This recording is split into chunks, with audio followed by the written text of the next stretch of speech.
in beautiful downtown Chi-Town. This is Chicago, the Windy City. Named the Windy City, not for the breeze that comes off the lake. Nay, nay, nay, nay. Rather, it's named for, believe it or not, over 100 years ago when the politicians were standing on stumps and doing what? Doing what we find our politicians doing today with their debates, with their speeches, and propagating whatever they got going on. And that was considered pretty windy, you know, as in too much talking. So that's why they called it the Windy City. Aren't you glad you know that bit of trivia? I'm sure I do. So we got some folks coming up here now, and we're going to ask them what they think about what these buses are doing out here. Oh, these look like, And there's another bus. And there's a bus. Mine's John, Yusuf. John, it's nice to meet you. Where are you from?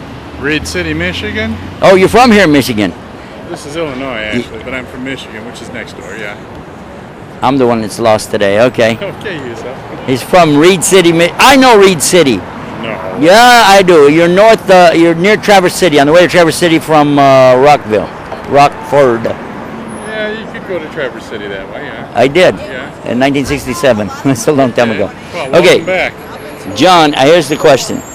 See these buses out here that are going by? Yeah. Some of these buses that have advertising on the side of it that said Islam is the way of Noah, Abraham, Moses, Jesus, Muhammad, Islam, questions, answers. Have you seen any buses look like that? I haven't noticed them today, no.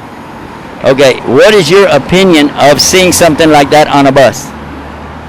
Well, I believe that there's some truth in what they say. As far as a marketing tool or something like that, do you think it's a good idea for them to do that? Yeah, I'm a Unitarian, and I believe that all the religions basically worship the same God, and I think we all ought to come together before we kill each other. That's my opinion. I like that thinking. Okay. Do all Unitarians share this philosophy? That is the Unitarian philosophy, yes. I like that. That's very good. Now, do you have any Muslims that live in your community? Actually, my son just converted to Islam. He did? Yeah. That's... He was a Seventh-day Adventist in the Christian faith, and it was missing something for him, so he's trying Islam on for size now. Well, we'll pray for him that he'll always be rightly guided.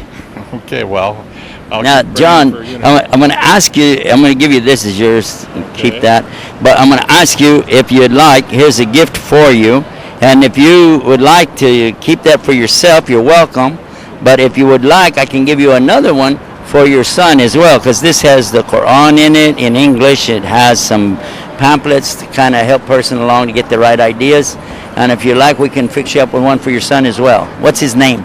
Lucian? Lucian. Yes. I think it's a good idea. What do you think? Well, I think it's a good idea, sure. All right, can we get another one over here? You're the first person that stopped to talk to us today, by the way, so it's not like you're taking the whole inventory. I think you're doing the right thing, brother. I think we're all brothers, and whatever God we're worshiping is the same God, and keep up the good work. Now, who is this with you? This is my daughter, Hannah. Hannah? Yeah. How are you today? How old are you? 11. You're 11 years old. What grade? 6th grade. In the 6th grade? Now, your brother became a Muslim, right? I guess so. You guess so. You don't really know much about it. Recent. It only was last month. I don't talk to him. You don't talk to him? Not because of that, though. No. Oh, okay. Age difference, yeah. Yeah. How old is your brother? Like 30 or something, 27, something like that. Oh, wait a minute. I've raised 6 children. All right. What's the house's oldest? He's 28 now. 28. Yeah. And This is my youngest. And this is the youngest. Well, you're spread like I am. I have one that's 40 and one that's 20, so and everything in between. Well, I have a wife that's wandering up the street right there. Yeah. And she's flashing me signals that we got to get going to see my daughter cross the finish line in the marathon today. But Well, we'll also ask that he'll guide all of us to make the big finish line. Yeah, together. Nice to meet you, John. He's telling us that his son just entered into Islam there in Reed City. So we thank Allah for that. Alhamdulillah Rabbil Alameen, to send us John and tell us the story about their son coming to Islam. Muhammad is his messenger, Allah, la ilaha illallah.